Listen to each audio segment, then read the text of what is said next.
Yayımlanması ardından milyonların ilgi odağı olan cinayet oyunu Criminal Case, dönemin rakiplerine bir fark attı ki zirvede yer tutan kendi Crush'ın bile dengesi şaştı.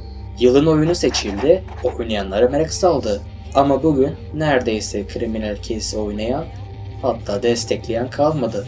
Zirve yapan oyun nasıl olur da bu hallere düşer? Anlaması zor olsa bile gerçekler acıdır. İçerik serüvenimde sizlerin desteği benim için çok değerli. Kanala abone olarak depoma benzin doldurabilirsiniz. Sizler hazırsanız başlıyorum. Buz kesen bir Ocak ayında yıl 2010'a dönüyoruz. Her şeyin başladığı yere.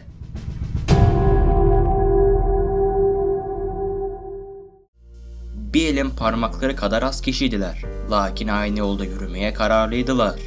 Ekibin ruhu baştan belliydi. Oynaması basit, tasarımı göz alıcı oyun geliştirmek üzereydi. Zira dönemin tarayıcı tabanlı oyunların popülaritesi bahsettiğim temelden geliyordu. Basit mekanik, dikkat çeken grafik. Facebook'ta durum böyleydi. İnsanlar alışması, oynaması zor oyunlar yerine bir iki tıklama kafi oyunlara ilgiliydi. Bahsettiğim kısma dikkat edin. İleride değineceğim. Aynı yolda yürümeye kararlı ekibimiz Pretty Simple Games şirketiyle varlığını duyurdu. Yükselen piyasada daha en başından dibe vurmak özellikle yeni şirketlerin kabusu olurdu. Öyle ki piyasaya sundukları ilk oyun beklentiyi aşmalıydı. Öyle de oldu. My Shops ile başlangıca göre elde tutulur bir hayran kitlesi dahi topladılar.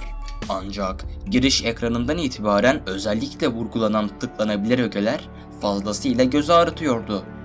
Oyuna alışma sürecini zedeleyen bir durumdu.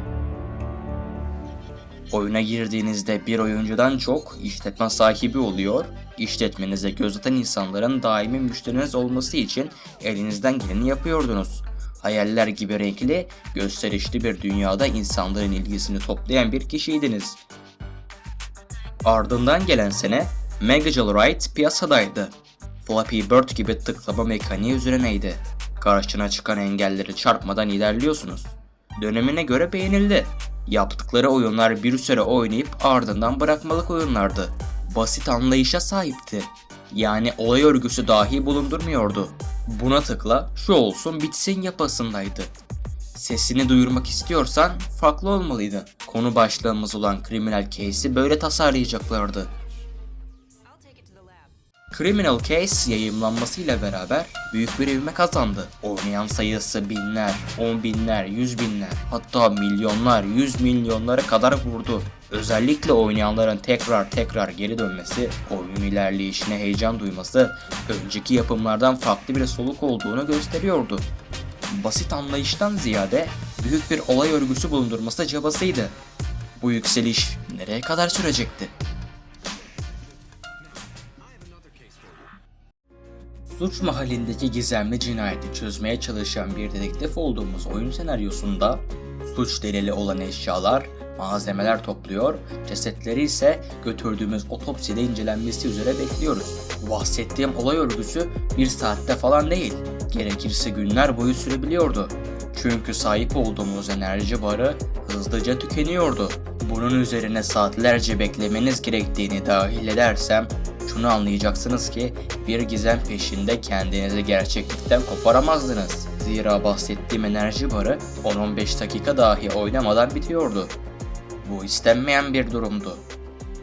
Bir bölüm içinde soruşturmalardan soruşturmaya, o suç mahallinden buraya koştururken yıldız puanı topluyordunuz.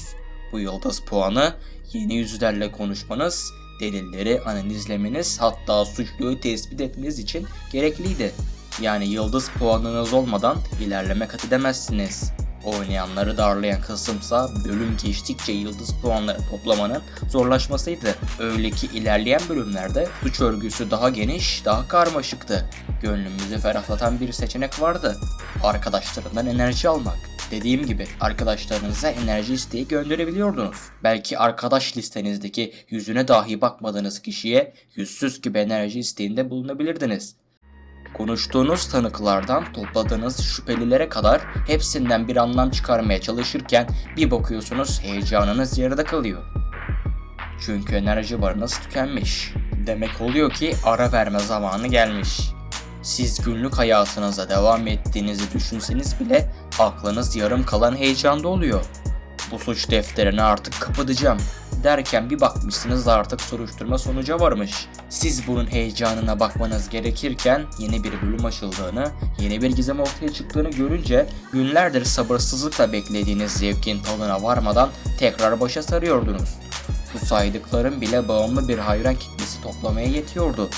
Oyunun bir senede yükseldiği kademe 2013 yılına göre çok ciddiydi. Özellikle internetin altın çağlarını Facebook'ta yaşayan insanların beğenisini toplamak oyun için iyiye giden bir işaretti. Yayımlandığı platform Facebook'tan Criminal Case için bir karar yayımlandı. Yılın oyunu Criminal Case seçildi. Geliştirici şirket için heyecandan tir tir titreten, fazlasıyla sevindirici bir hal olmalıydı. Kendi emeklerinizle bir kodladığınız oyun, milyonların beğenisini toplamakla kalmayıp platformun oyunu seçiliyordu. Bu gazla yeni bölümler, soruşturmalar eklemeye devam ettiler. Oyun ne kadar erişilebilir olursa o kadar oynanır ihtimaliyle olmalı ki App Store ve Google Play'de yayımlamaya karar verdiler. Kritik bir durum vardı. Geliştirdikleri oyunu tarayıcıdan oynanabilmesi için Adobe Flash Player tabanlı programlamışlardı. Web tabanlı oyunu mobile aktarmak, APK veya APP olarak sunmak mantıklı mıydı? Aslında riskliydi. Özellikle daha büyük rekabetlerin döndüğü piyasalara yelken açmak oyunun şöhretini yerle bir edebilirdi. Keskin dişli rakiplerin olduğu piyasada yerinde saymak en son yapacağınız şeydir. Oyunun kendi tarzı yeni bir soluk olmasından kaynaklı büyük bir gerileme yaşanmadı. Hatta yapımcı şirket kar üstüne kar etti. Arkadaşlarıma karşı karakterim şık olmalı laflarıyla olsun, enerji barının dolmasını beklemek bir zaman israfı olduğunu görenlerin çözümü, kredi kartıyla olması, üstüne tatlı gibi reklamların kadayıfı bir haftaya kadar kazandırıyordu. Bu olanların karşısında bir sinsi grup vardı. El alem günlerce oynaya dursun, ramak ramak ilerlesin. Kimisi varlığını oyuna döksün dursun. Bu sinsi grupta gitti hile yaptı. Üstüne internete sızdırdı. Madem bu yoldan kolayca giden var, o zaman biz de gideriz diyenler teşvik edilmez yola başvurdu. Cihazınıza bulaşan küçük bir sıçan dahi her şeyinizi kurcalayabilir. Demedi demeyin. Takvim yaprakları yeni yıllara sayfa açtıkça piyasaya yeni oyunlar sunuldu, güncellemeler geldi. Kimisi aynı topun laciverti, kimisi yeni çeşni tadındaydı. Rekabet ortamına yetişilmesi gerektiğini anlayan Criminal Case yapımcıları yeni sezon yeni soruşturma bandını öne alarak yeni tasarımlara, senaryolara koyuldular. Aslında yeni tipler, yeni yerler ve sırlı olaylar hoş dursa bile pek farklı olan güncelleme sunamadılar. Yine dedektifsiniz ve soruşturma peşindesiniz. Bir hikaye ortada dolansa bile aynı basit mekaniklerden tutun, oynanış süresi gereksiz uzun kalıyordu. Su gibi akan enerjinin yerini doldurması fikrimce eğlenceyi yarıda bırakıyordu. Günümüzde ilerledikçe Facebook'a ve oyunlarına olan deli dolu ilginin azaldığını görüyor, özellikle biz kullanıcıların mobil oyunlardan net bir ilerleyiş, gidişat görmek istiyoruz. 2021 Ocağı'na vardığımızda ise bir açıklama geldi. Criminal Case'in yapımcı şirketi Pretty Simple Games'ten bir açıklama niteliğinde duyuru. Artık güncelleme gelmeyecek. Demek oluyor ki ne teknik sorunlara el atılacak ne de yeni vakalar gelecek.